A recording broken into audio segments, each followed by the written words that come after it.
guys. J'ai un peu de la misère à processer tout ça, mais ça fait officiellement 1 an que je suis sur la testostérone. Je filme cette vidéo-là comme quelques jours à l'avance, mais oui, le 17 août, c'était ma date de début de testo. Donc, ouais, pour cette vidéo-ci, contrairement aux autres vidéos d'update, je vais pas comparer au mois précédent, mais je vais vraiment comparer, en fait, faire un topo des changements qui sont apparus depuis le début.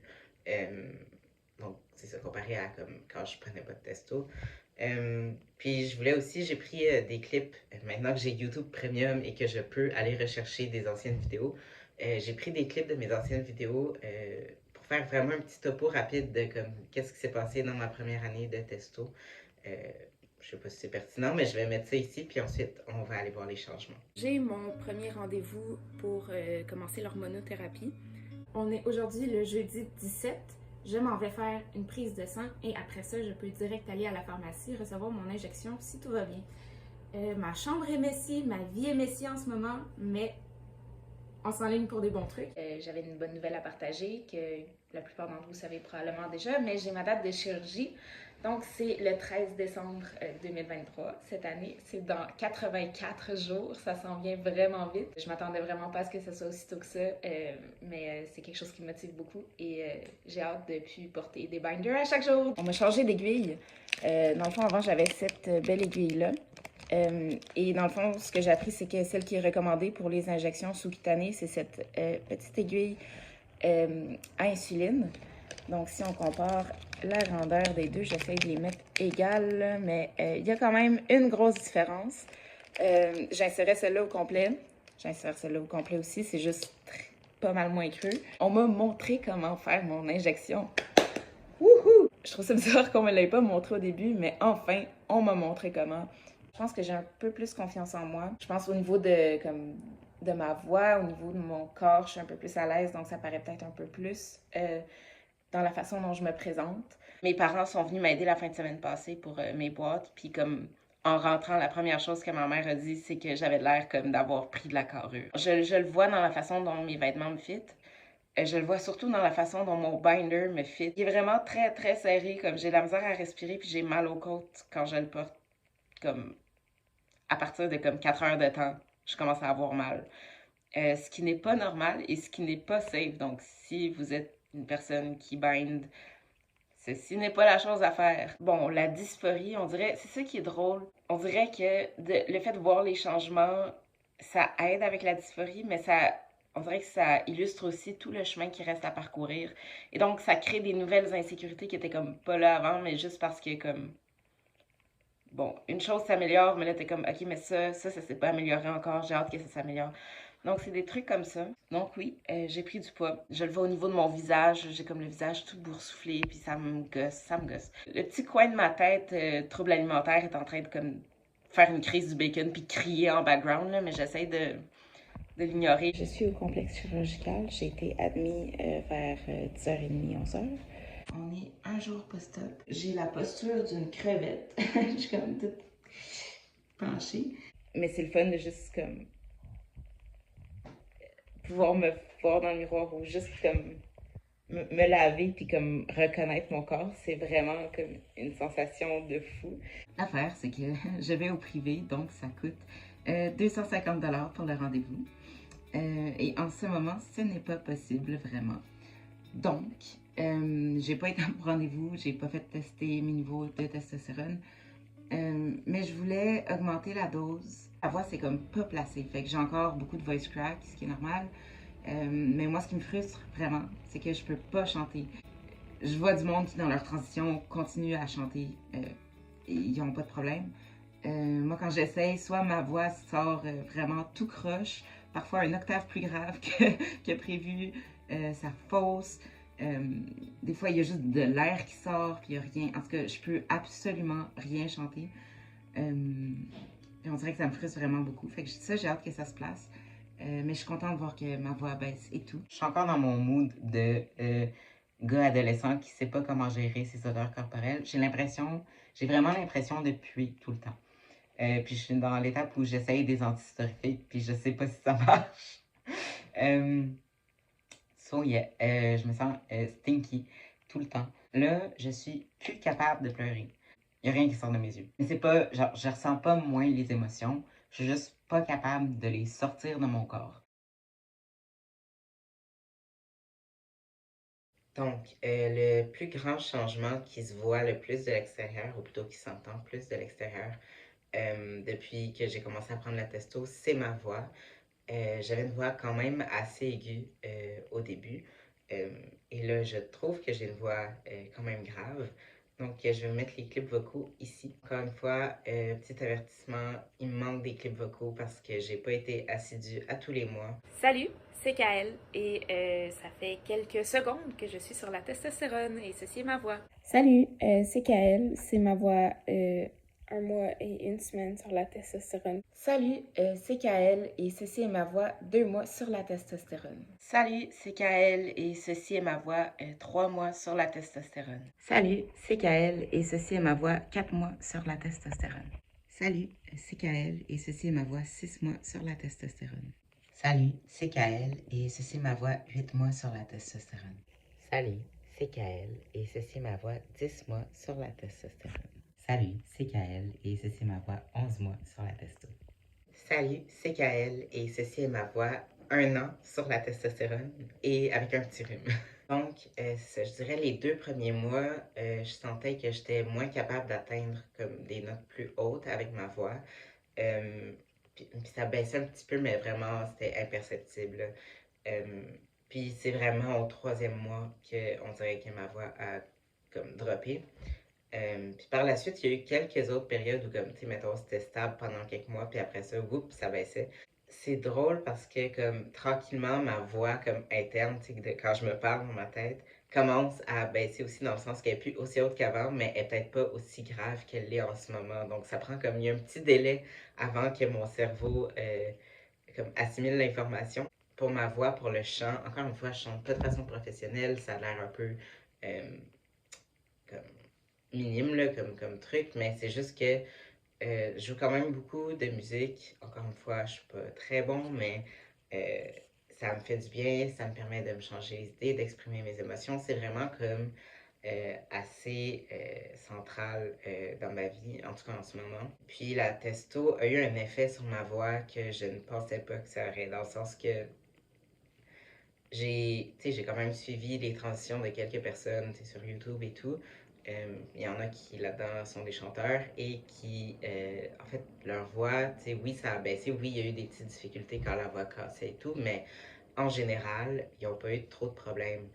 Euh, Moi, pendant plusieurs mois, là, comme un bon 5 mois, je pouvais absolument rien chanter. Il n'y avait pas moyen. Puis là, je recommence un peu à pouvoir chanter des trucs, mais mon range de voix est vraiment plus limité. Avant, je sais, j'ai pas mesuré c'était quoi mon range avant, mais j'avais quand même de la place là, pour jouer. Maintenant, je dirais que j'ai à peu près un octave. C'est à peu près ça. Euh, Fait que ça, c'est un peu frustrant parce que moi, je pensais que, mettons, mon range allait juste comme baisser.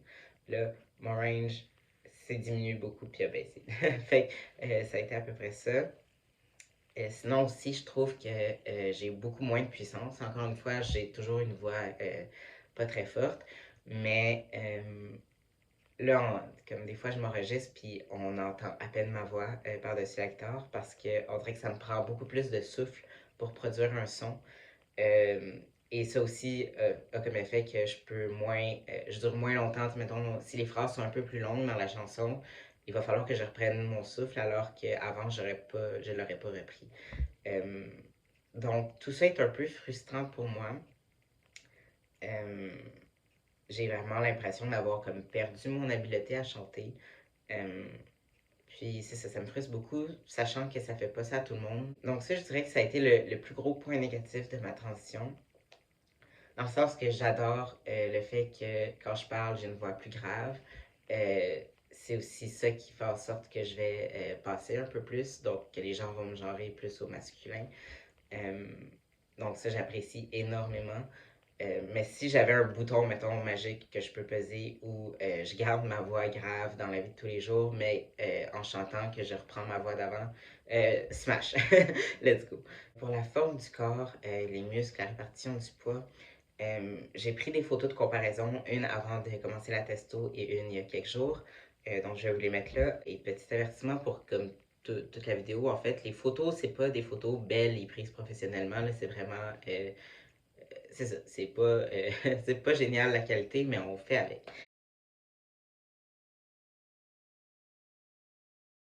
Pour les muscles, j'ai pas pris énormément de muscles, mais je m'entraîne pas en même temps. Au niveau des bras, je le vois un peu plus, que mes bras sont un peu plus gros euh, qu'avant. Sinon, pour le reste, ben, je sais que le petit bout où je m'entraînais, je sentais que je pouvais prendre du muscle plus rapidement et plus facilement qu'avant la testostérone. Puis je sais qu'avec mes jambes, en tout cas, je pouvais quand même. Tu sais, mettons la machine où tu es assis, puis avec t'as tes pieds là, puis il faut que tu pousses. Je pouvais quand même faire ça avec quand même beaucoup de poids, ce qui m'a quand même surpris. Donc oui, je pense que j'ai une capacité à prendre du muscle qui est beaucoup plus grande, mais je l'exploite pas, c'est juste ça. Pour la forme du corps, au niveau... ben, les premiers trucs que j'ai remarqué, c'est mon cou qui a élargi. Euh, ce qui était dans les effets, mais je sais pas, on dirait que je m'y attendais pas, mais oui, mon cou a élargi, mes épaules aussi. Je dirais épaules et comme le haut du torse. Euh, donc, c'est ça, mais à un certain point, il y a certains vêtements qui me faisaient plus. Euh, Mon binder était rendu plus serré qu'il était avant. Donc, des petits trucs comme ça qui font en sorte que je remarquais. Puis je pense que sur les photos de comparaison, on peut le voir un peu. La répartition du gras et tout. Euh, je dirais, un effet qu'il y a eu, ça a vraiment été que le poids que je prends va maintenant pas mal tout se mettre dans ma bédaine. Ce qui a été une adaptation au niveau de mon image corporelle, vu que, bon, avec les troubles alimentaires et tout, c'est un peu plus compliqué. Donc oui, j'ai pris de la bédaine. Sinon, je dirais que peut-être mes hanches sont un peu plus droites au lieu d'être curvy. Euh, mais sinon, pour comme le reste, j'ai pas vu une grande différence au niveau de la répartition du poids. Dans le sens que, surtout mes cuisses, là, je dirais j'ai encore des cuisses très très féminines. J'ai pas vu de changement là-dessus. Dans la même veine, au niveau de la forme de mon visage, euh, dans les premiers mois, je dirais autour de 2 3 mois, mon visage a commencé à enfler. J'ai une phase où j'étais vraiment boursouflée de la face et comme j'ai parlé à des amis transmasculins et euh, ça c'est un effet que pas mal de monde ont. Euh, donc c'est ça, il y a une phase, surtout autour du mois de novembre-décembre, j'avais la face ronde comme un ballon. Ça a été un peu plus difficile, ça. Mais par la suite, ça a comme désenflé. Puis la forme de mon visage que j'ai eu par après était plus carrée. Je dirais la mâchoire est un peu plus carrée. Euh, Encore là, j'ai pas une jawline de fou. Mais c'est ça, il y a eu des changements. Je pense que mon nez est plus large aussi qu'avant. Euh, quand je compare mon visage, je vois vraiment qu'il y a eu des changements, mais c'est comme difficile de mettre le doigt dessus. Pilosité faciale. J'ai clairement plus de poils sur le visage qu'avant. Mais encore là, tu sais, j'ai pas développé une moustache fournie après 1 an de testo. Il y a des gens pour qui ça pousse vraiment très vite. Moi, c'est pas le cas. Faut dire que j'étais sur une dose quand même réduite de testo pendant un bon bout. Là, je suis sur une dose un peu plus normale. Tu sais, peut-être que les hommes trans binaires qui veulent absolument avoir le plein effet tout de suite ont peut-être une dose un peu plus grande que ce que je prends en ce moment, mais je suis quand même sur une dose assez normale, là. Les quelques petits poils que j'avais ici sont devenus plus foncés. Puis par la suite, au fil des mois, ça a commencé à comme, se rejoindre un peu plus dans le milieu. Donc en ce moment, oui, j'ai quand même de la pilosité là, que je rase une fois de temps en temps. Même chose là, pour le reste du visage. Quand ça me tente, je le rase, puis au bout de 2 semaines, c'est peut-être revenu à ce que c'était avant. Euh, donc ça ici, euh, quelques poils de menton, mais ça paraît pas énormément. Euh, j'ai des petits poils qui sont plus foncés ici, vraiment au niveau des pommettes, ce que je trouve un peu bizarre. Euh, et sinon, ça vient par patch. Vraiment, les poils apparaissent par patch, c'est pas uniforme. Donc, j'avais une patch ici qui est quand même pas énorme, mais un peu. Là, celle qui paraît le plus, c'est comme ici. J'ai vraiment comme quelques poils, puis en dessous ici, là, un peu plus longs et plus noirs, qui paraissent quand même. Euh, Mais c'est ça. Sinon, c'est comme je le sens quand je touche à mon visage, là, je sens qu'il y a plus de poils. Mais les gens, de façon extérieure, tu sais, ça paraît pas énormément. Pour mes sourcils, j'ai pris des photos, encore une fois. Ils sont un peu plus fournis qu'avant, mais j'avais déjà des gros sourcils à la base. Pour le reste des poils, ce qui m'a surpris, c'est que ben, j'avais quand même déjà pas mal de poils de bras à la base, mais ça n'a pas énormément augmenté dans la première année. Je dirais que je vois pas tant la différence sur mes bras. Ben, j'ai vu que j'en avais un petit peu plus, ça commence à comme, monter ici, puis j'ai les épaules poilues, il y a comme un petit duvet vraiment qui est là, puis j'ai comme un poil très foncé et long là d'un côté, là, un poil. Euh, mais ça fait qu'il y a un petit peu plus de pilosité, mais ça reste comme encore du duvet, là. C'est pas rien de gros. Euh, ce qui est apparu en premier, je dirais, c'est le poil du bas du dos qui est devenu vraiment plus foncé et plus présent. Ça, je l'ai remarqué quand même assez vite. Je commence à avoir du poil sur la poitrine alors que j'en avais pas vraiment avant. Mais encore une fois, c'est du petit duvet, ça paraît pas trop, mais des poils un petit peu plus longs. Euh, Surtout, c'est ça, ici, puis sur le bord de mes cicatrices. Ça, c'est pour tout mon corps. Les nouveaux poils qui poussent, qui sont plus drus et plus noirs, sont généralement autour de mes cicatrices. Je trouve ça quand même drôle. Je sais pas exactement c'est quoi le processus du corps qui fait en sorte que c'est ça. Mais oui, pour mes cuisses aussi, ça a été vraiment ça. J'ai comme un petit peu plus de poils sur les cuisses, mais comme les poils plus noirs et drus, c'est sur mes cicatrices. Je commence à avoir du poil qui sur mon ventre, en fait, là, qui monte surtout ici en bas du nombril, genre un petit peu en haut, puis du petit duvet au pourtour, au site d'injection. Euh, donc c'est ça, je trouve ça vraiment très cute. Euh, je sais pas pourquoi, mais oui, j'apprécie. Pour les jambes, j'en ai quand même, ça a quand même beaucoup augmenté. Euh, donc, on peut le voir sur les photos aussi, là.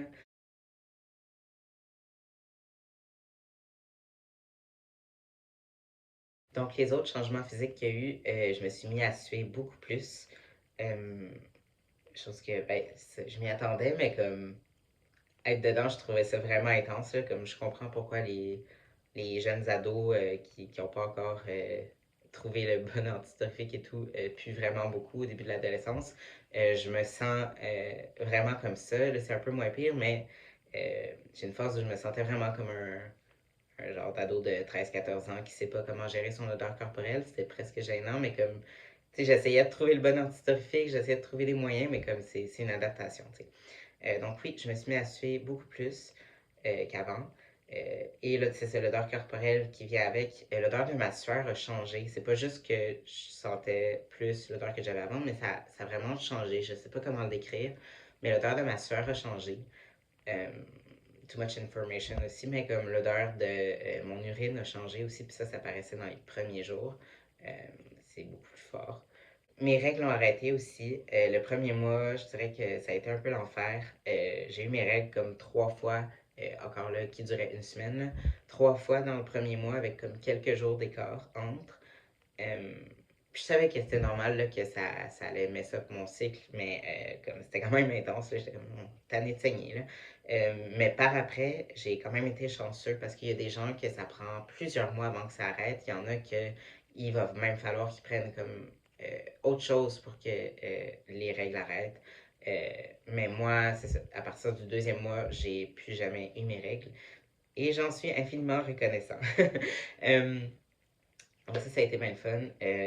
Chose étrange, c'est que j'ai quand même encore un cycle, dans le sens que je vais avoir à des intervalles réguliers des crampes euh, beaucoup moins fortes que comme quand j'avais mes règles pour vrai, mais quand même des crampes un peu menstruelles qui sont là quand même. Donc je trouve ça vraiment drôle. Il y a la faim aussi qui a augmenté.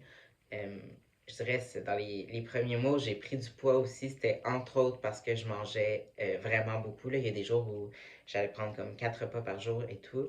Mais ça, la faim a vraiment augmenté. Puis c'est normal, c'est une puberté. Puis comme on le sait, les ados mangent plus que, que d'habitude. Donc voilà, il y a eu ça. Ça s'est calmé un peu. Finalement, il y a aussi la libido qui a augmenté euh, en flèche. Je dirais, j'avais vraiment pas beaucoup de libido avant. Maintenant, j'en ai une. Puis encore là, too much information aussi, mais autre changement physique. Le bottom growth, donc le clitoris qui prend de l'ampleur, c'est quelque chose qui est arrivé assez rapidement aussi, là, dans, comme, je dirais, le premier mois, ça apparaissait. Au niveau des changements plus psychologiques, celui que je remarque le plus, c'est que mon impulsivité a énormément augmenté. C'est pire aussi aux augmentations de doses. Euh, donc, mettons, la première fois, quand j'ai commencé à prendre la testostérone pendant comme un mois et demi, euh, je pense honnêtement que j'étais en phase comme d'hypomanie ou en phase mixte. Mais oui, ça m'a vraiment dérégulé, pas juste au niveau de l'impulsivité, mais comme justement, j'étais comme en hypomanie. Mais l'impulsivité était vraiment beaucoup plus intense. En temps normal aussi, elle est beaucoup plus intense. Mais aux augmentations de dose, je le remarque beaucoup. Puis je sais que si j'augmente ma dose, j'ai à peu près un mois où ma santé mentale va être un peu fucked up. Donc c'est quand même un gros truc que je pense que ça fait pas à tout le monde. Probablement que le fait que je sois TPL, ça vient jouer un gros rôle là-dedans.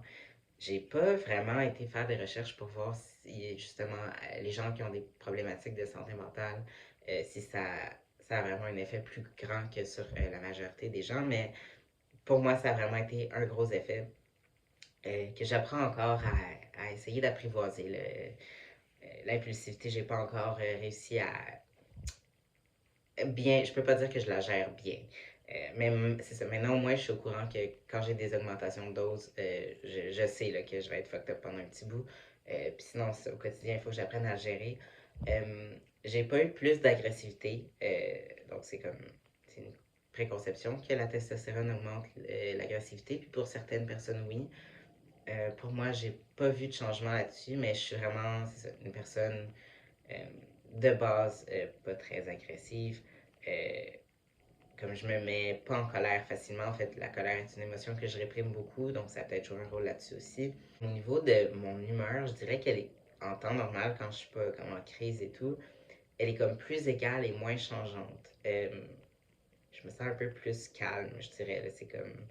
euh, ouais, c'est comme les émotions vont être comme moins aiguës. Euh, Donc, j'ai remarqué ce changement-là un peu dans la façon dont mes émotions se manifestent et comme, un peu comment mon cerveau fonctionne là, parce que ça affecte un peu ma vie de tous les jours. Euh, ce changement-là, je trouve ça cool quand même. Encore au niveau des émotions, euh, un des effets de la testostérone, qui est encore un effet officiel et tout, là, c'est que ça rend ça plus difficile de pleurer. Je pense que littéralement, comme les petits canaux là, qui amènent les larmes rétrécissent.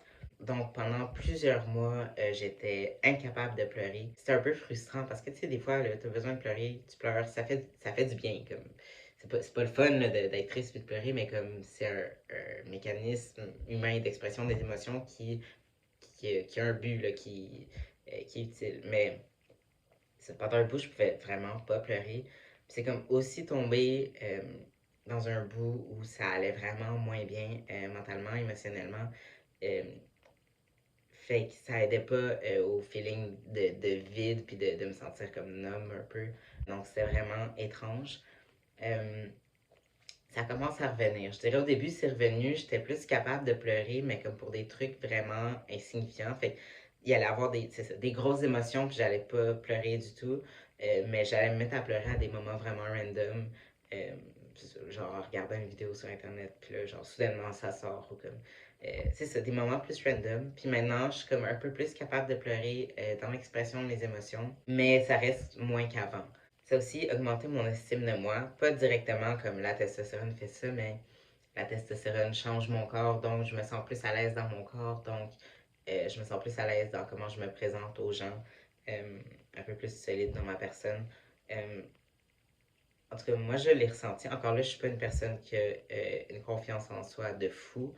J'ai quand même une confiance en soi assez basse de base, mais ça a augmenté quand même, là. Je sais pas si les gens ont remarqué que j'avais un petit peu plus confiance en moi, mais moi, en tout cas, j'ai l'impression que je projette une image un peu plus confiante. Mon expression de genre aussi, euh, avant, mettons, je me sentais vraiment pas à l'aise de porter des vêtements plus féminins pendant un bout euh, parce que j'étais perçue comme fille quand je les portais.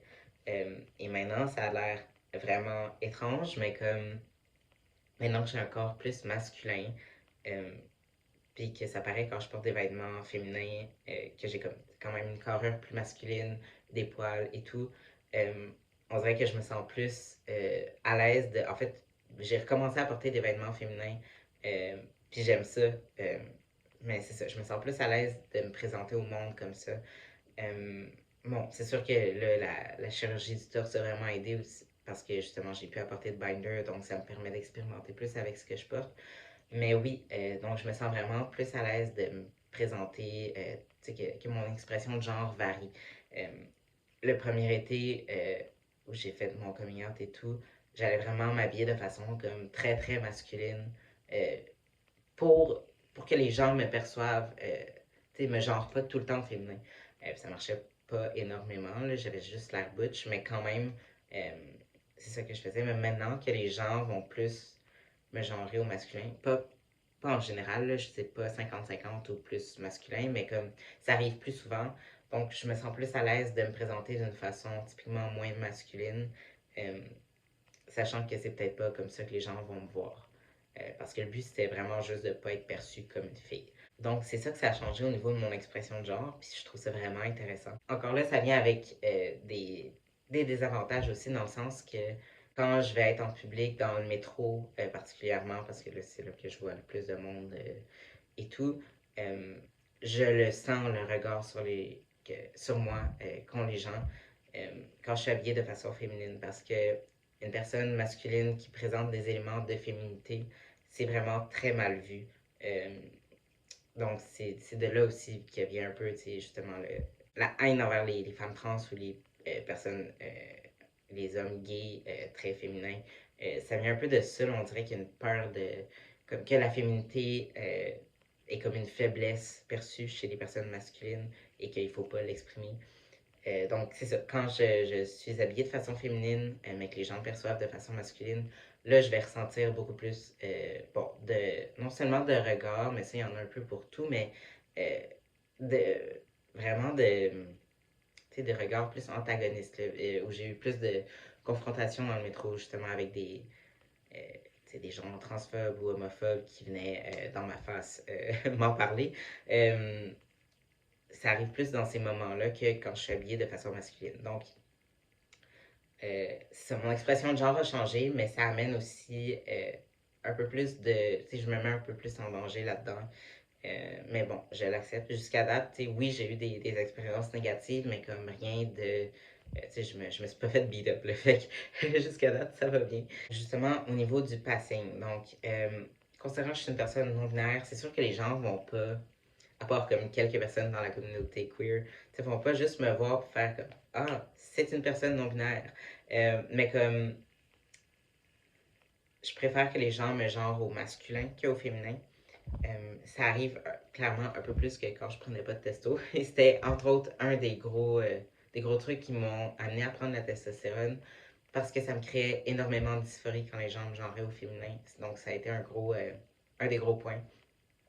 Ça arrive plus souvent que les gens me genrent au masculin. Pendant un bout, quand j'avais la tête rasée et de ma couleur naturelle, là, ça arrivait vraiment plus. Puis dès que je me suis reteint les cheveux, euh, je me suis fait beaucoup plus genrer au féminin qu'avant. Ça arrive plus souvent que les gens me genrent au masculin, puis ça fait vraiment du bien. Euh, à la job, comme les clients vont m'appeler monsieur des fois ou vont Hey jeune homme, peux-tu m'aider avec telle affaire? J'ai déjà eu des dudes bro qui sont venus puis ils étaient comme Hey bro! Puis j'étais Yeah! Bro! En tout cas, mais oui, donc ça me fait vraiment plaisir quand ça arrive. Euh, mais je me fais encore genrer, je dirais 80% du temps de façon féminine. Il y a vraiment une grosse amélioration là-dessus, puis ça fait vraiment du bien parce que ça me rendait vraiment très dysphorique. Ça me rend encore dysphorique, mais justement, c'est un peu plus balancé, donc tant mieux. Quand je réponds au téléphone à la job, les gens vont encore beaucoup me genrer au féminin. Et ça, j'ai un peu de la misère à comprendre parce que, en tout cas, dans ma tête, de ce que moi j'entends, je trouve que j'ai une voix quand même assez grave, que je considérais plus masculine. Mais je pense qu'il y a un aspect, c'est que je mets quand même encore beaucoup d'émotions puis d'intonation dans ma voix, puis c'est comme ça que je m'exprime, puis ça changera pas, mais je pense que ça fait en sorte que les gens vont me genrer plus au féminin, parce que c'est une façon plus féminine de s'exprimer. Donc voilà. Mais j'ai trouvé ça vraiment intéressant là, que les gens me genrent au féminin avec cette voix-là. Donc, sans me voir, là, sans voir de quoi j'ai l'air. La testostérone a eu un effet euh, concernant mon orientation sexuelle. Et ça, euh, c'est quand même un effet qui arrive, pas tout le temps, mais comme c'est quand même une tendance. Comme, il y en a qui joke que justement les hormones vont te rendre gay, donc que les femmes trans vont devenir lesbiennes soudainement, ou que les hommes trans vont devenir gays soudainement, euh, alors que c'était pas leur orientation à la base. Puis pour moi, ça a eu un peu cet effet-là, dans le sens que au niveau romantique, au niveau des sentiments amoureux et tout, je me vois encore juste être avec une fille ou être avec une personne comme plus féminine et tout dans son identité. Euh, mais au niveau de l'attraction physique, je suis un peu plus attirée aussi vers les gars que je ne l'étais avant. Donc avant, c'était vraiment zéro pin barre. Là, ça arrive. Euh, donc, euh, quelle étiquette je mettrais sur ma sexualité, là, ça devient vraiment compliqué.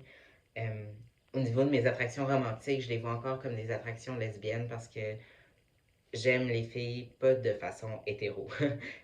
Dans la dynamique qu'il va y avoir, ça va être une dynamique vraiment lesbienne. Puis, les personnes transmasculines ont toujours été incluses dans la communauté lesbienne au travers des années. Mais on dirait que je me sens quand même imposteur là-dedans, dans le sens que euh, c'est dans les espaces de dating et tout qui sont identifiés lesbiens. Euh, j'ai comme peur d'y aller parce que j'ai l'impression de un que je vais être comme que je vais détonner, que les gens vont me regarder bizarrement, et de deux que les personnes lesbiennes ne seront pas attirées envers moi parce que mon corps a changé justement. Donc ça c'est quelque chose que bon, je suis encore en train de grapple avec ça, d'essayer de gager là, où je suis, comment je vis ça. Euh, Et c'est ça. Mais c'est ça, au niveau de l'attirance purement physique, euh, c'est ça, ça m'arrive d'être attiré physiquement envers des gars. Euh, donc, comment je mets, quelle étiquette je mets sur ma sexualité, je le sais pas. Donc, je dis juste que je suis queer, ça règle le cas. Là, je parle de la testostérone parce que ça fait un an la testostérone, mais je dirais que je fais un topo de ma transition médicale aussi, en général. Donc, je suis 8 mois post-op pour la chirurgie du torse. Ça aussi, ça a été ça, un gros point dans ma transition que j'attendais vraiment beaucoup, dans le sens que même quand j'étais enfant, je voulais pas avoir de sein, j'étais pas à l'aise avec. Euh, En grandissant, ça a toujours été ça. Puis quand j'ai comme compris que même si j'étais pas un homme trans, je pouvais quand même avoir la chirurgie du torse, euh, que j'avais pas besoin de prouver que j'étais un homme pour l'avoir, ben j'étais comme let's go, on y va. Euh, et c'est ça, je l'ai eu en décembre, le 13 décembre 2023. Euh, Ça s'est bien passé. J'étais un peu stressée par rapport à ça parce que, bon, je suis pas habituée de faire des chirurgies dans la vie. Et bon, c'est un peu stressant tout ça et tout. Puis j'avais peur qu'il y ait des complications. Mais tout s'est bien passé. J'ai eu beaucoup d'aide de la part de mes parents. J'ai été passer 9 jours chez eux pour qu'ils m'aident parce qu'au début, je pouvais rien faire avec mes bras, rien soulever. Donc, c'était un peu compliqué. Donc, ils m'ont aidé là-dedans. Et pour les drains aussi, les vider, mesurer et tout. J'ai pas eu de complications d'accumulation de liquide ou quoi que ce soit. Euh, et je suis quand même très satisfait de mes résultats.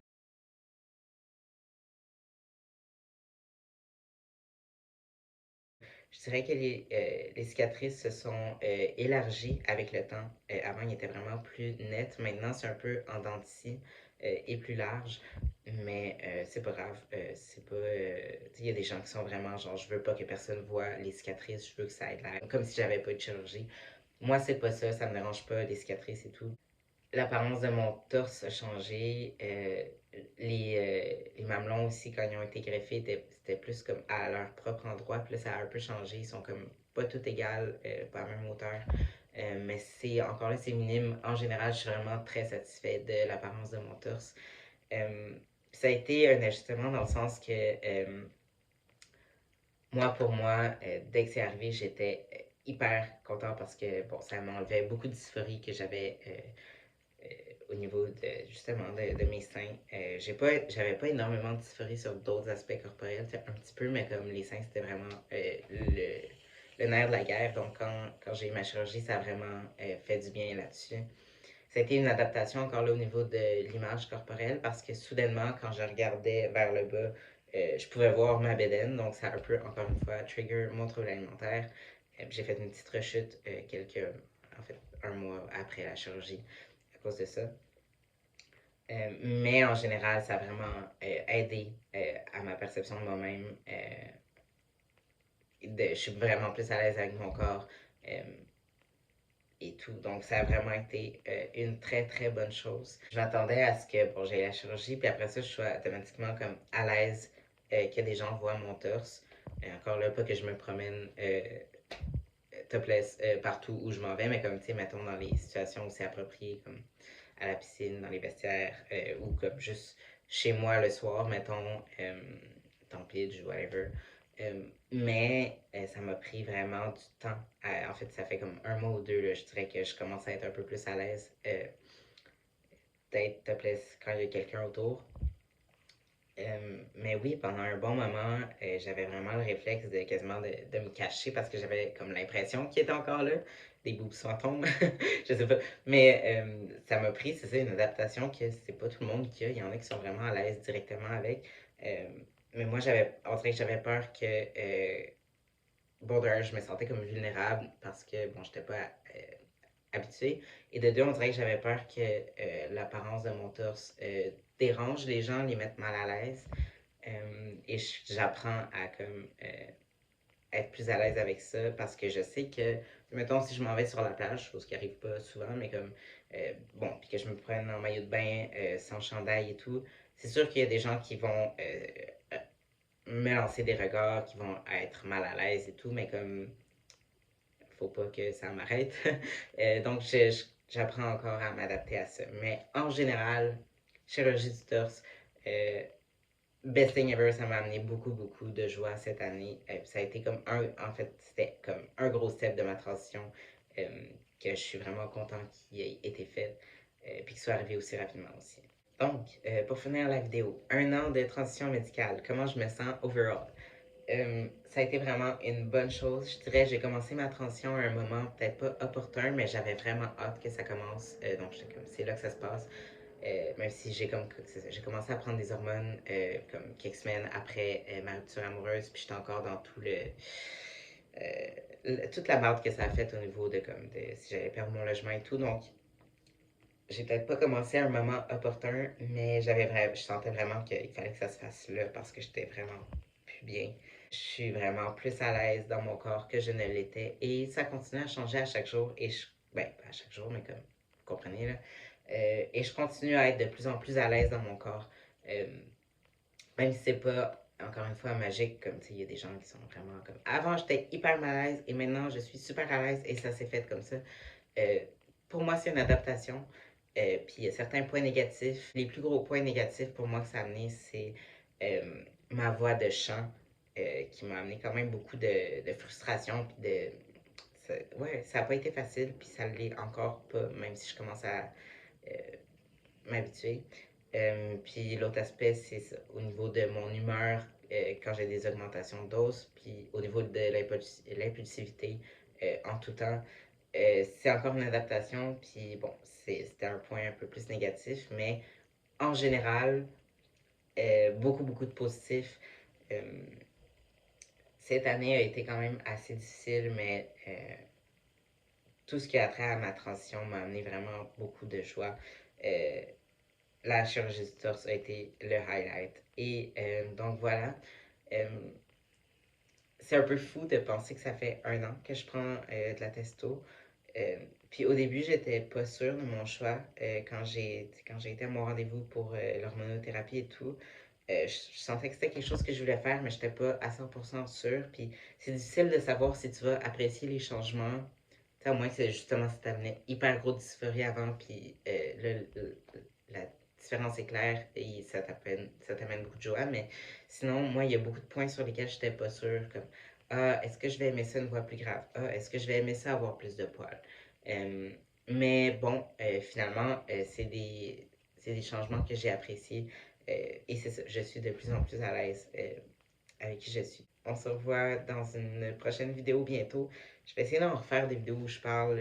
J'ai un peu délaissé ma série sur la santé mentale, mais j'aimerais ça en refaire. Donc, voilà, des vidéos autres que des covers de chansons s'en viennent. Donc, merci, puis à la prochaine.